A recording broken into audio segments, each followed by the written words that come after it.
மாமா மாமா வாங்க மாமா உட்காருங்க. என்ன கடையெல்லாம் எப்படி விடுது? வியாபாரம்லாம் எப்படி போகுது? கடைக்கு கஸ்டமர்லாம் நிறைய பேர் வராங்களா மாப்பிள்ள?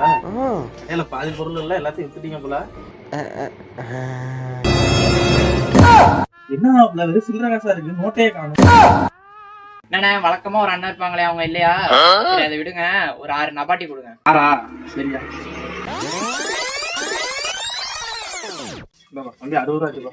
சரிண்ணா வரல, அண்ணன் கிட்டதா சொல்லுங்க. சரியா? டேய் இங்க வாடா, நீ என்னடா காசு கொடுக்காம போயிட்டு இருக்க?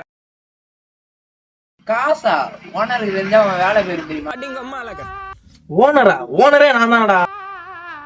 அப்ப நானே அக்கா வந்தப்ப மட்டும் எல்லாத்தையும் ஃப்ரீயா கொடுத்தாரு. ஃப்ரீயா கொடுத்தானா? அதான் எனக்கு தெரியாது, என்கிட்ட காசு இல்ல. டேய் டேய் டேய் நின்றா.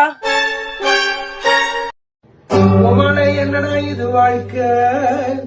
ஏன்டா நாயே, உனக்கு என் பொண்ணையும் கல்யாணம் கொடுத்து கடையும் வச்சு கொடுத்தாக்கா நீ என்ன பொருள் நீ பல்ல அடிச்சுக்கிட்டு ஓசில தள்ளி கொடுத்துருக்கீங்களா?